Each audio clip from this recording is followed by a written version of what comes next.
Welcome to Asia Outlook. I'm Melody and I'm here to report the top stories from around Asia. Sharing pictures online is a part of many people's everyday lives, but it may also let hackers control your smartphones, tablets, and bank accounts. According to internet security experts, posing while holding your hand up in a peace sign could give away personal data information via fingerprints. One report says that when photos are taken with a 1.5 meters of a visible fingerprint, 100% of the fingerprint's information can be disclosed. Experts warn people not to show their fingerprints in photos and not to use their fingerprints on machines for verification without carefully confirming the purpose. They also recommend using both fingerprints and password to ensure safety, instead of relying only on fingerprints. The UN Climate Action Summit opened in New York. Dozens of countries are scheduled to make announcements on their progress in combating climate change. This comes after a worldwide youth climate strike on Friday, with millions of young people demanding more action from the governments. Addressing the summit, world leaders agreed it was time for a change. Police said dozens of people were killed and more than 300 others were injured after a 5.8 magnitude earthquake jolted parts of Pakistan on Tuesday afternoon.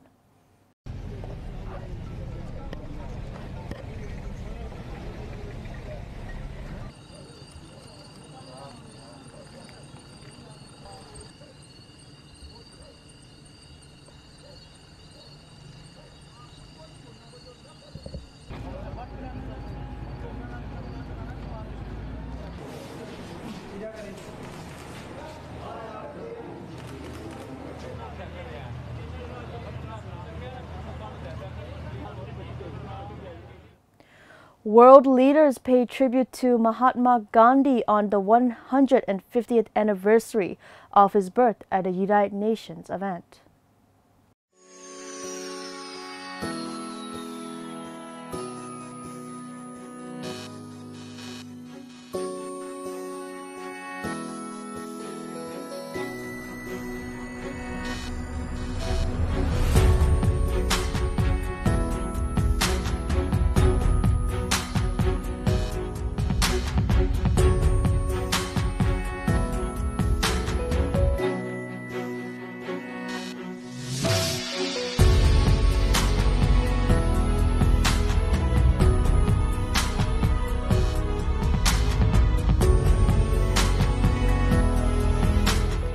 More than 1 billion people have been lifted out of poverty in Asia since the late 1980s. Much of this is down to the rapid economic growth which many regions experienced, as well as targeted policies aimed at certain sections of society. But there are other factors in play too, as CGTN's Chao Hua finds out more.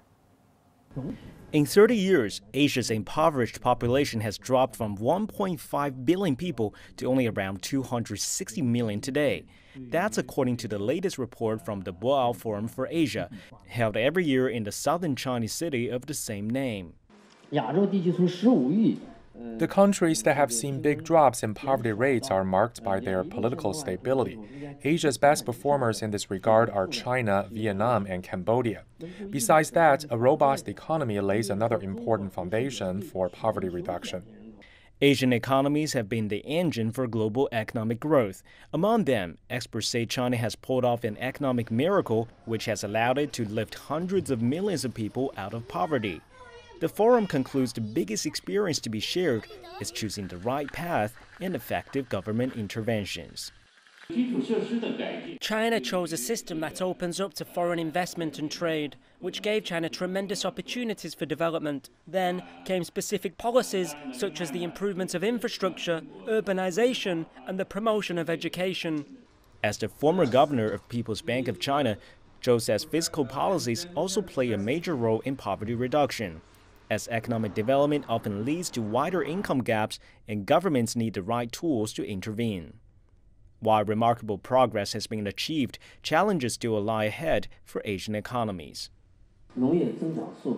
We do see industrial growth and foreign investment growing rapidly in countries like Cambodia and Laos, but sluggish development in agriculture is posing the biggest threat going forward, as many economies rely heavily on agricultural growth. In addition to agricultural growth, natural disasters such as landslides and earthquakes remain some of the most crucial challenges for reducing poverty. And China is set to eradicate extreme poverty by the end of next year. Experts say the nation is willing to share its wisdom and experience with the rest of the world. CGTN, Beijing. India has taken another step to reignite its slowing economy with a big cut in the country's corporate taxes. Corporations in India will now be taxed at an effective rate of 22. That's down from a rate of 30. Ravinder Bawa has more from Delhi.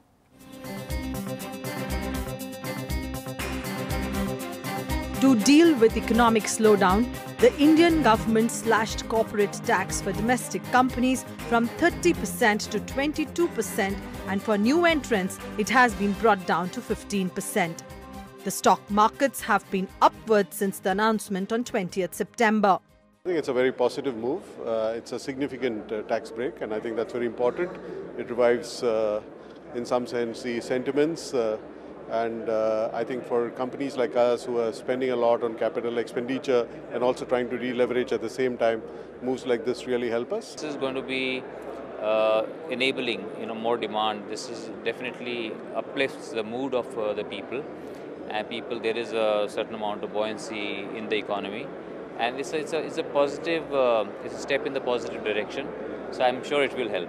The reasons for continuing deceleration of the Indian economy have been cited as less demand by individuals and reduction in investment by corporates. The aim of the tax cut is to boost investment by private sector. It's a matter of time only. As I said, that these measures will start showing the results from the next month onward itself.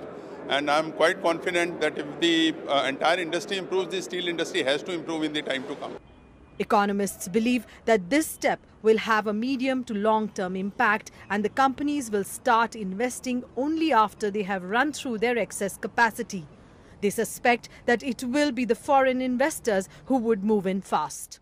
They are coming in as a new player in the market. So for them, a reduction in the cost of capital works much better for them to take a decision. So does this create space for startups also. Because startups, for them also, they are coming in fresh. The domestic industry with existing capacity, especially many of those which are already in various stages of NPA problem, would in any case take time. After this tax cut, India has become a competitive investment destination as the rates are now lower than in China and most South Asian countries. Ravinder Bawa, CGTN, Delhi. This is Asia Outlook broadcasting from Myanmar International Radio. You can visit our website at miradio.com.mm. You can also listen to our radio programs live on the website. If you're on FM, make sure you catch us on 96.1 FM in Yangon, 96.5 in Mandalay, and 96.7 in Naypyidaw. You can also download MI Radio app on both iOS and Android devices for your own convenience.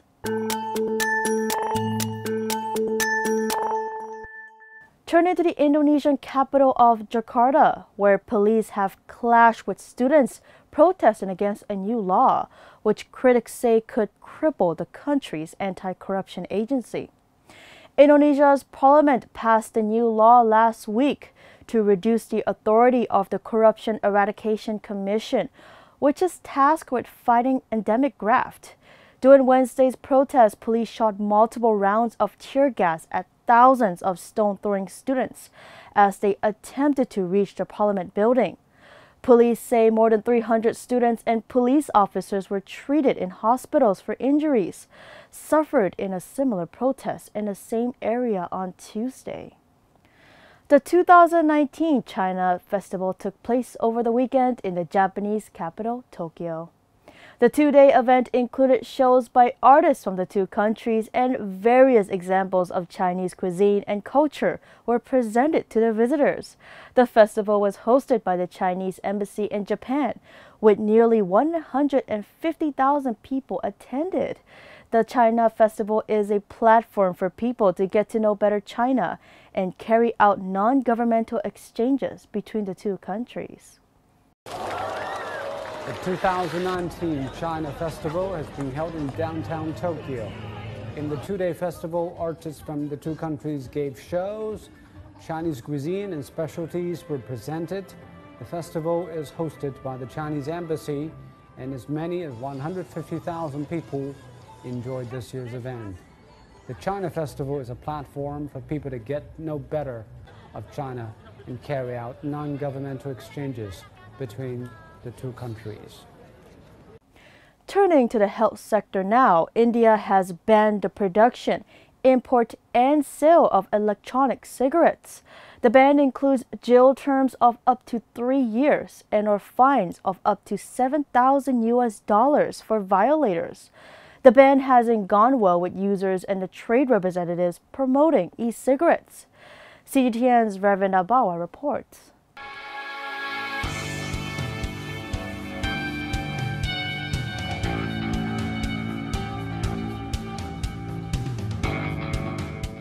Production, manufacturing, import, export, transport, or sale, or even distribution and storage and advertisement relating e-cigarettes are all banned.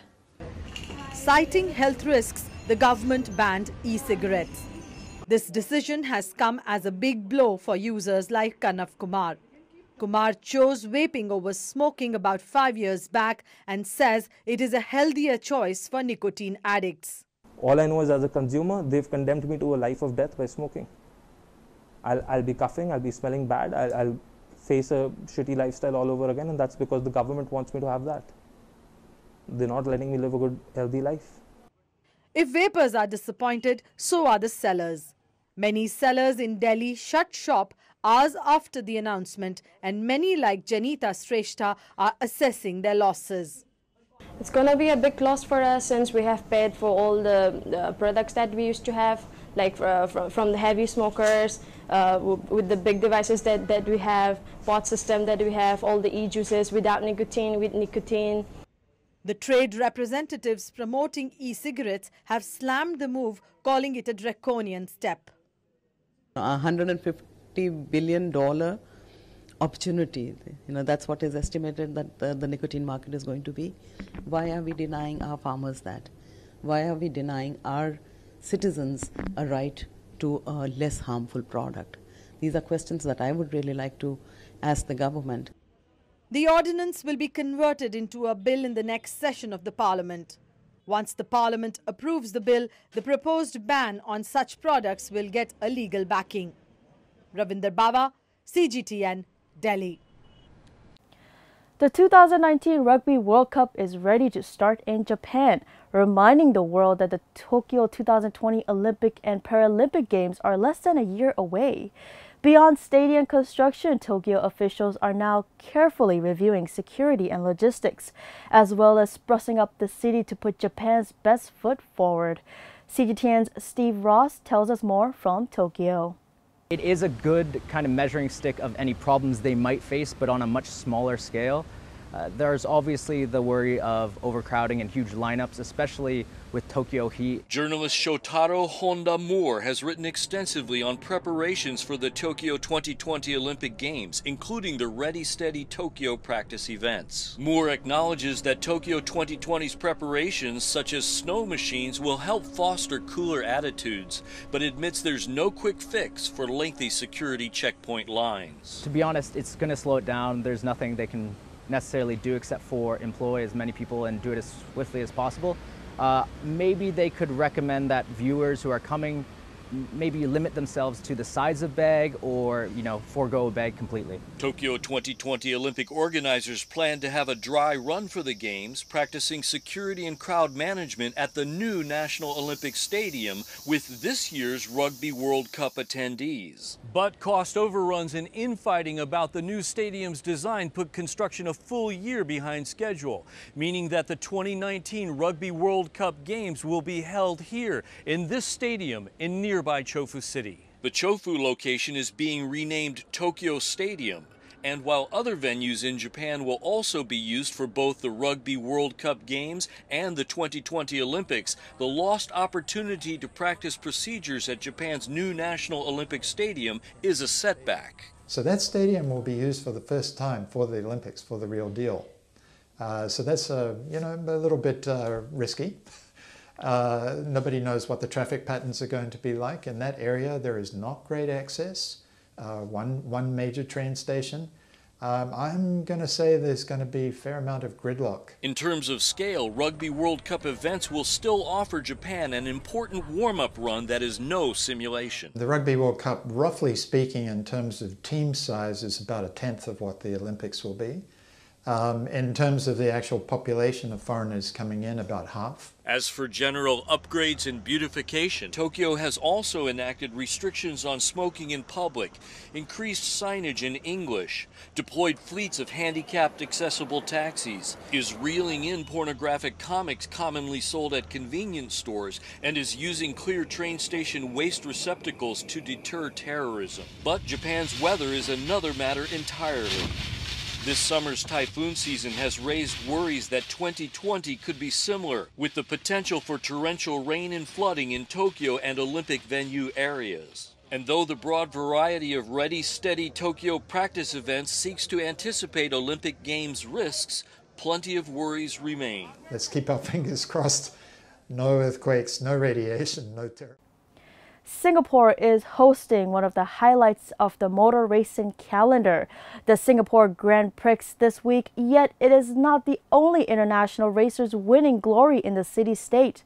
Top armchair racers in the country are being trained to represent Singapore in major simulator racing competitions. Our correspondent Miro Liu with this report. This month, all eyes might be on Singapore for the Grand Prix. But in the shadows, Singaporean esports athletes are in training to take home more wins for the island nation. Founded in 2018, Legion of Racers is an esports racing league. The group is hosting its inaugural Festival of Speed with pop-ups throughout the city, looking to promote simulator racing to the local community during the 2019 Grand Prix season. It's obviously a great opportunity to ride off a large motorsports event, something as big as Formula One. For us, our real interest is really to bring motorsports to the masses. After winning Legion of Racers' first competition last year, university student Jason Tay is now contracted as an esports athlete. Tay believes that the esports scene in Asia is not as big as it is in the West right now, but it is growing rapidly.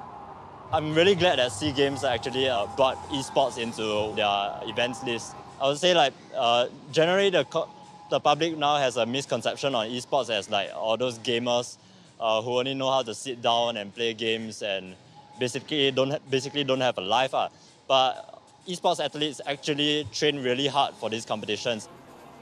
Apart from these pop-up stores, Legion of Racers has also gone to schools in the city-state, which may increase battles between parents and children on how much time kids should spend on gaming.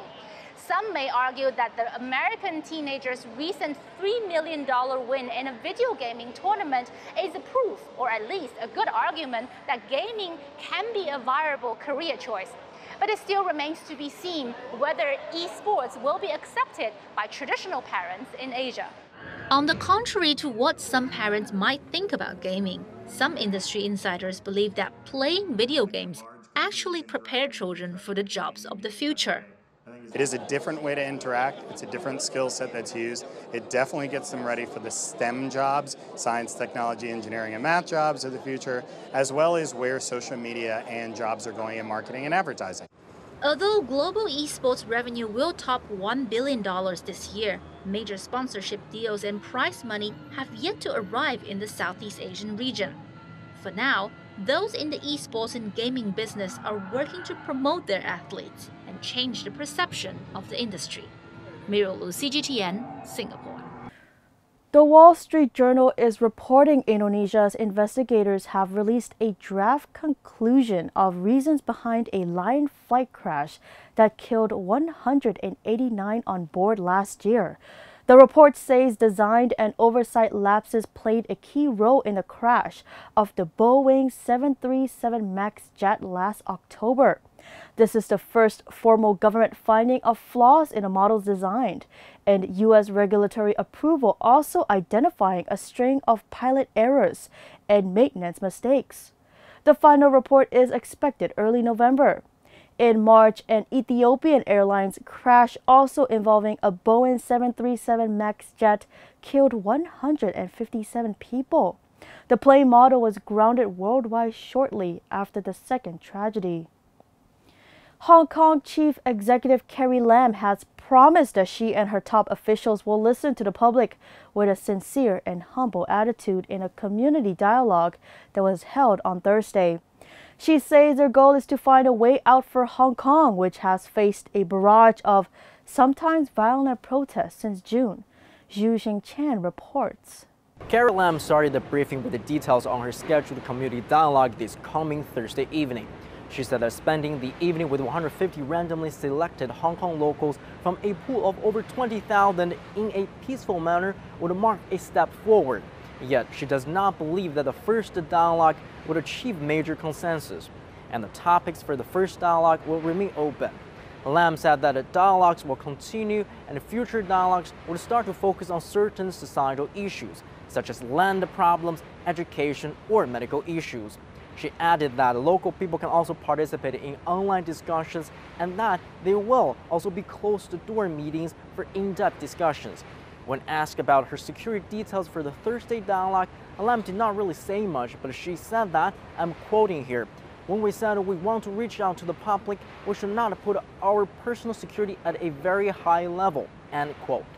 As the Chinese National Day approaches, Lam encouraged the schools to continue flag raising as usual, and the flag raising ceremony in Hong Kong on October the 1st, the National Day, will only be conducted in a safe environment.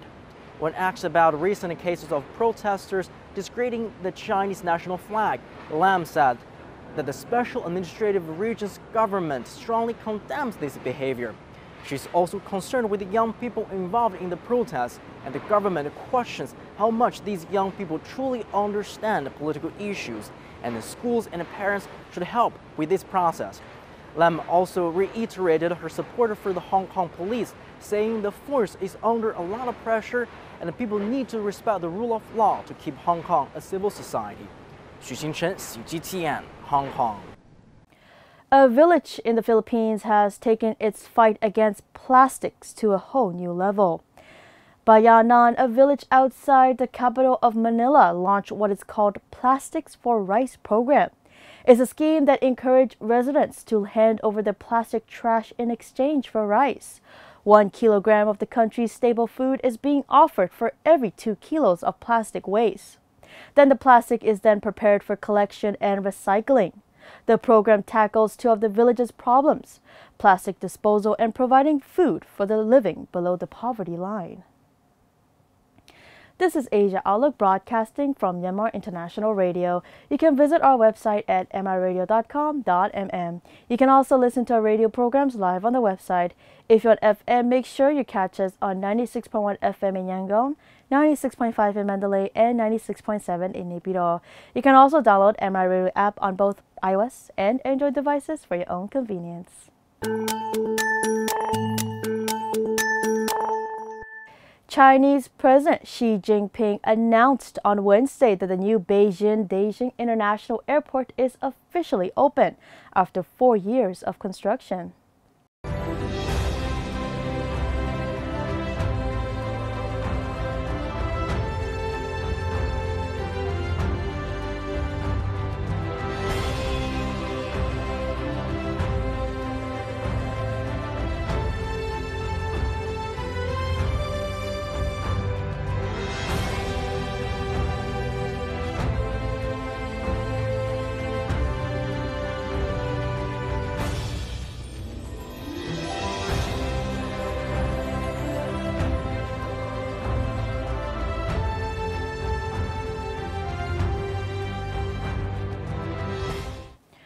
Turning to Yemen, where 5 civilians from one family was killed in airstrikes carried out by the Saudi-led coalition in the country's northwestern Omran province. Houthi TV reported that the family, including 2 children, were hit as they approached a mosque.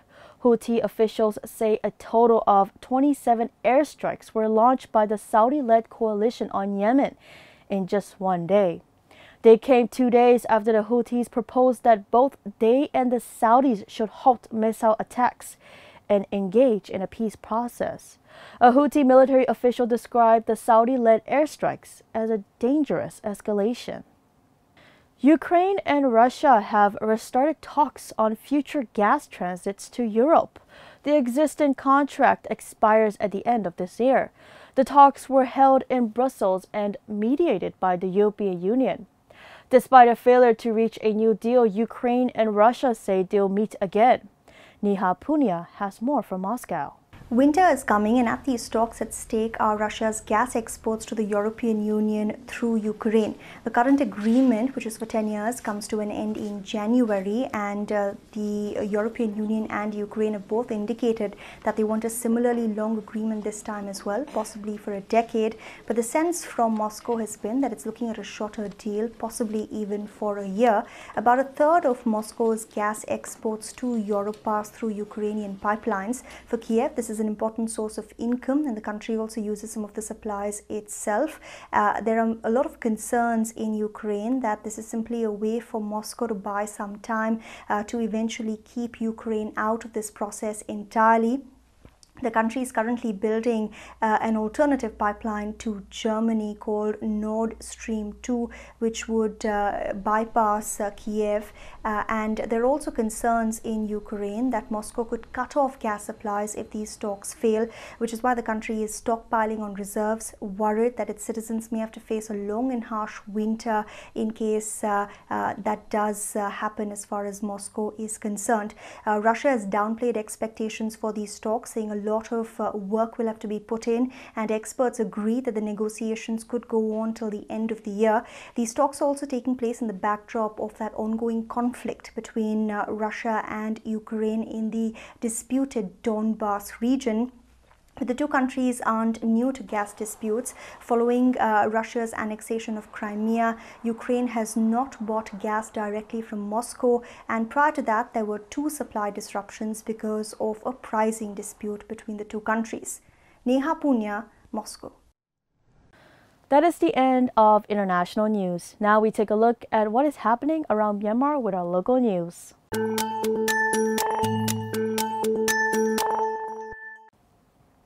The Vice President, Sui, received a delegation led by the First Deputy Defense Minister and Chief of General Staff of the People's Army of the Socialist Republic of Vietnam at the Credential Hall of the Presidential Palace in Naypyidaw on Wednesday.